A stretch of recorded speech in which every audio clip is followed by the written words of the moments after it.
Salam jumpa saudara bersama saya Lotpo Tahala. Pada kesempatan ini kita berbincang-bincang sedikit tentang pemanasan global dan solusi. Apa itu pemanasan global? Saudara tentu tidak asing lagi bagi kita bahwa pemanasan global adalah adanya proses peningkatan suhu rata-rata di atmosfer, di laut, dan di daratan bumi.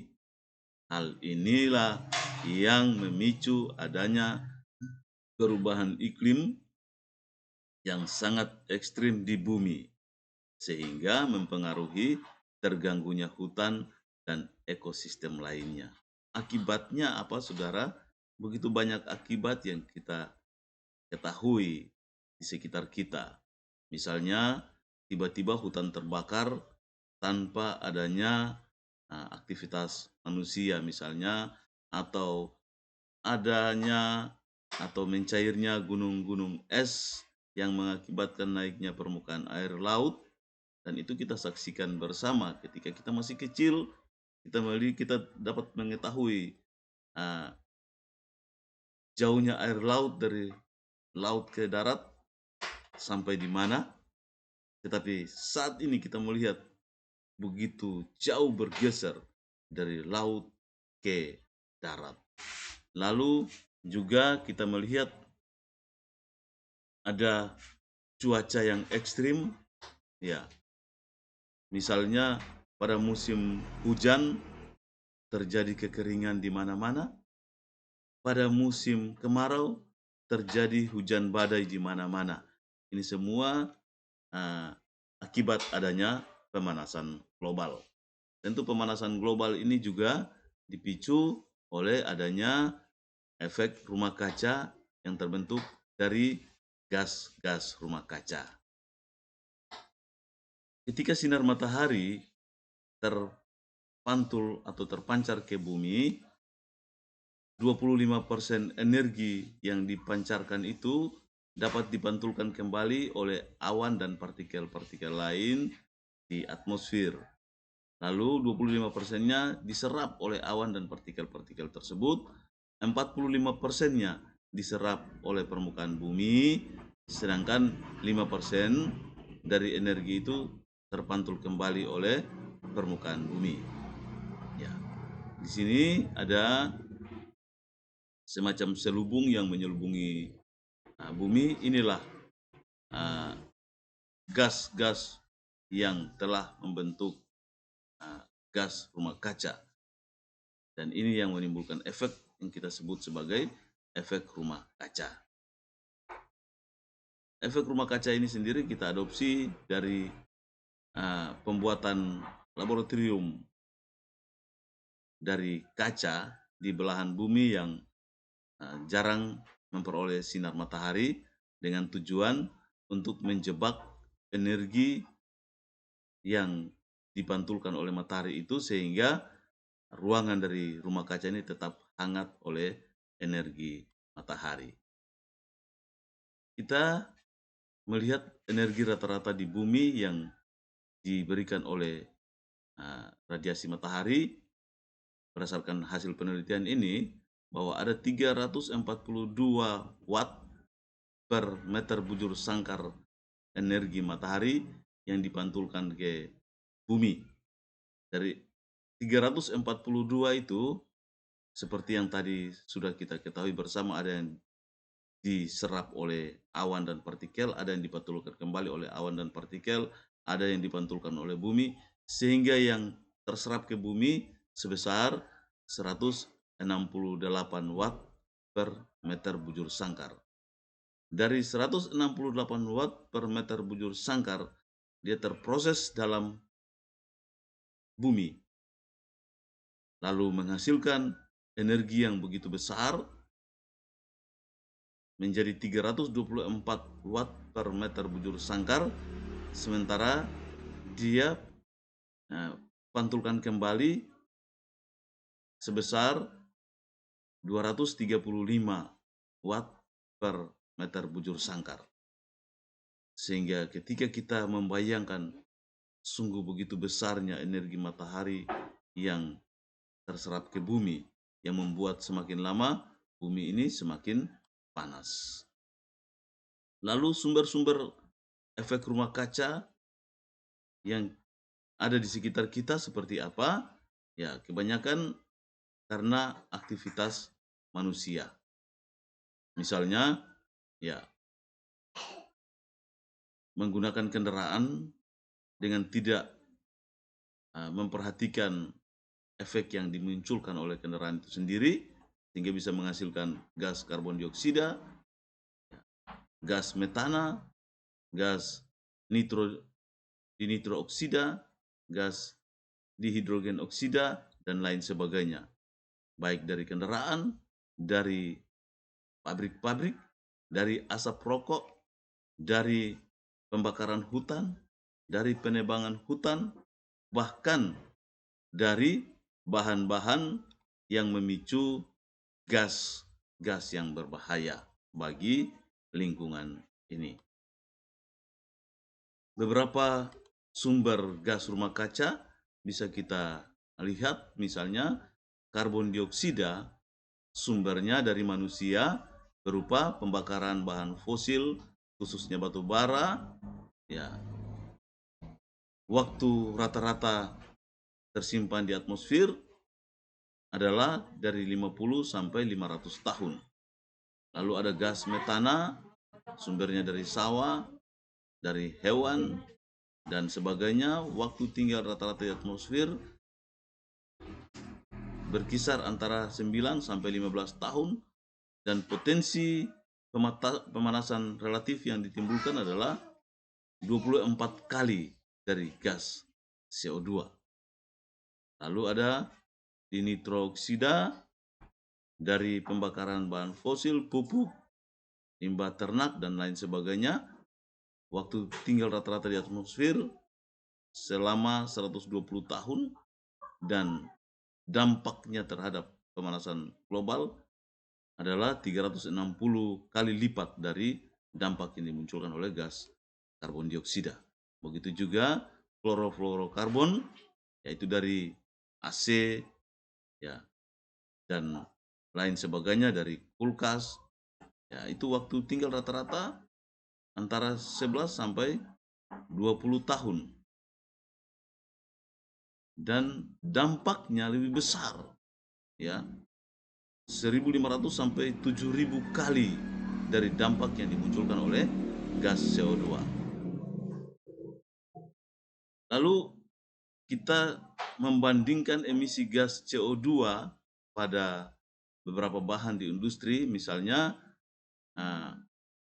yang dihasilkan oleh listrik sendiri. Ketika suatu pembangkit listrik menggunakan batu bara sebagai bahan bakar, maka dia akan menghasilkan 1.269,19 kg per megawatt. Pembangkit listrik yang menggunakan minyak, dia menghasilkan 813,15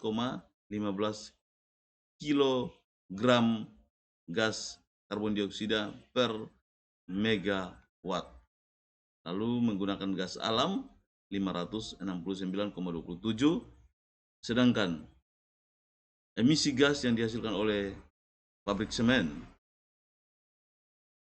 ketika menggunakan batu bara sebagai bahan bakar, dia menghasilkan 280 kg gas karbon dioksida per 1 ton semen. Sementara proses pembakaran yang terjadi di kilen itu dia akan menghasilkan 450 kg gas karbon dioksida per 1 ton semen. Sungguh luar biasa, saudara. Ya.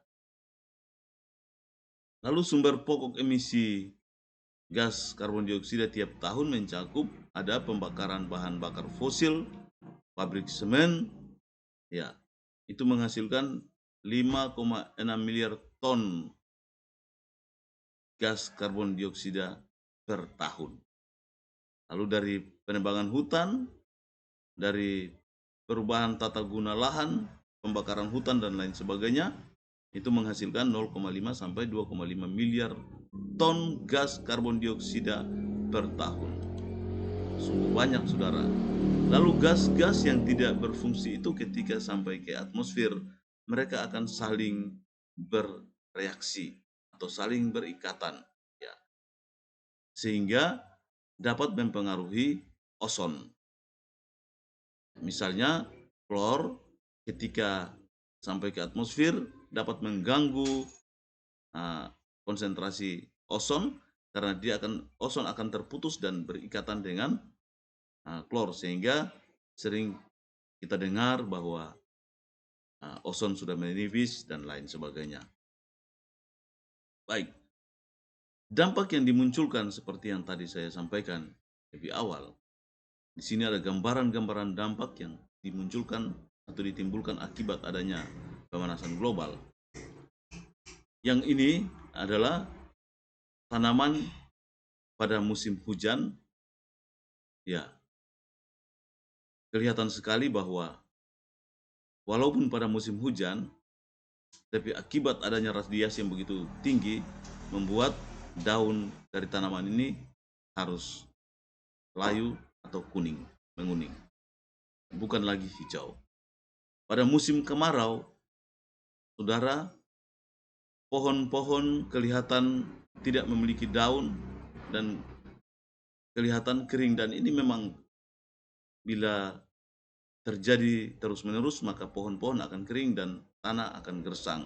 Ketika musim hujan, tanah bisa terjadi longsor. Lalu gunung-gunung es mencair sehingga membuat permukaan air laut menjadi naik atau bertambah. Ya, lalu sumur yang dulunya diambil airnya dengan begitu enteng, akhirnya harus seperti ini. Kita harus masuk ke sumur lalu menimba air yang sedikit itu. Sementara pada musim kemarau muncul juga badai, hujan badai yang luar biasa. Nah, inilah akibat atau dampak yang dimunculkan oleh adanya pemanasan global. Solusinya bagaimana, saudara? Pertama, saya menggunakan istilah saya. Kita mencegah gas CO2 yang dilepas ke atmosfer itu dengan cara menyimpan gas CO2 tersebut ke dalam atau ke tempatnya yang sesungguhnya. Apa tempat yang sesungguhnya bagi gas CO2? Kita akan melihat, pertama sebelumnya kita harus mengetahui bahwa tumbuhan itu memerlukan gas CO2 dan unsur hara dari tanah untuk melakukan proses fotosintesis dengan bantuan sinar matahari untuk dapat menghasilkan gula yang merupakan makanan dari tanaman itu sendiri dan oksigen yang ternyata sangat bermanfaat untuk kebutuhan manusia. Sehingga saudara, ketika Anda menebang pohon, satu pohon saja, tentu sama dengan Anda sementara mengurangi masa usia hidup Anda. Kenapa? Karena memang hanya pohon saja yang dapat, atau tanaman saja yang dapat memberikan atau menyediakan gas oksigen untuk kebutuhan manusia. Dengan demikian maka Anda wajib memelihara pohon. Dan hanya tanaman saja yang membutuhkan gas CO2 sampai hari ini, saudara. Hanya tanaman saja yang membutuhkan gas CO2 untuk proses fotosintesisnya. Selain tanaman, belum ada. Nah, ini ada 15 jenis tanaman yang sangat ampuh menyerap gas karbon dioksida di bumi. Sesungguhnya banyak dan seluruh tanaman dapat menyerap gas CO2. Tapi ada 15 tanaman yang saya tampilkan di sini. Lalu tanaman-tanaman ini adalah tanaman-tanaman yang secara umum kita kenal. Misalnya pohon trembesi. Pohon trembesi ini adalah jenis pohon yang begitu besar dan rindang. Di Jawa dikenal sebagai ki hujan. Kemampuan dalam menyerap karbon dioksida sebesar 28.488,39 kilogram gas CO2 setiap satu pohon dalam satu tahun. Ya. Lalu pohon kenanga, pohon beringin, pohon mahoni, pohon jati, pohon nangka, pohon johar, pohon sirsak, akasia, sawo. Ya, akasia ada dua jenis ya, saudara. Ada daun lebar, ya, ada daun lebar, ada daun yang kecil. Lalu angsana, pohon dedap, rambutan, dan pohon asam. Pohon-pohon ini atau tanaman-tanaman ini sangat efektif dalam menyerap karbon dioksida. Lalu karena musim atau cuaca sangat ekstrim dan radiasi begitu tinggi, sehingga kita tidak sekedar menanam pohon, tetapi kita juga harus merawatnya. Dahulu saya masih kecil, cukup menanam pohon. Tahun depan saya pergi dan bersihkan, pohon itu masih hidup. Tetapi pada masa kini, ketika kita menanam pohon, maka kita harus merawatnya. Memperhatikan setiap saat, sehingga pohon itu bisa tumbuh, bisa besar, bisa punya daya kuat untuk menyerap karbon dioksida. Ya. Dan bagi kita, sekali lagi wajib untuk menanam pohon. Paling tidak 1 tahun kita menanam 1 anakan pohon. Lalu kita merawatnya setiap saat. Sehingga pohon itu bisa menjadi besar dan bermanfaat. Ya.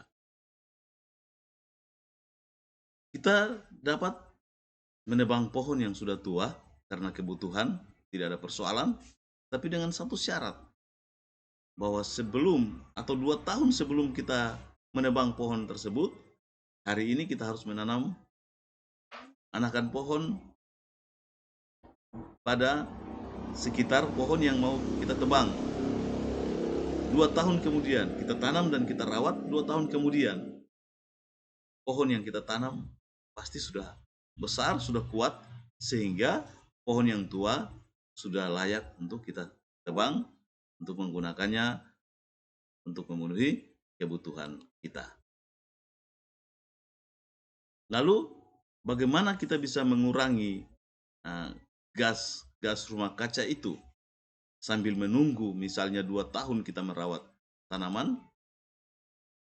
Ini saran saya bagi kita semua. Pertama, bahwa kita tidak boleh menggunakan kendaraan tanpa keperluan yang mendesak. Atau dengan kata lain, kita tidak boleh menggunakan kendaraan ketika kita melakukan hal-hal yang tidak penting kita gunakan kendaraan. Misalnya kita bepergian jarak 2 meter, jarak 10 meter, jarak 100 meter, cukup kita berjalan kaki. Dan bepergian kita itu tidak membutuhkan waktu yang cepat, maka tidak harus kita menggunakan kendaraan. Dengan demikian kita sudah mengurangi munculnya atau terbentuknya gas CO2. Ya, pada pabrik-pabrik harus memiliki AMDAL yang dapat dipertanggungjawabkan. Ya, untuk pabrik semen kita harus memberikan apresiasi karena pabrik semen telah berpartisipasi dalam mengurangi gas CO2 yang dapat berdampak begitu luar biasa terhadap perkembangan atau kelangsungan hidup alam semesta ini dengan cara menggunakan bahan aditif dalam proses pembuatan semen. Lalu kita juga harus mengurangi penggunaan bahan-bahan yang memicu gas-gas buang yang tidak bermanfaat bagi alam. Karena gas-gas buang yang tidak bermanfaat bagi alam dapat membentuk gas rumah kaca di atmosfer. Lalu yang berikut saudara, bahwa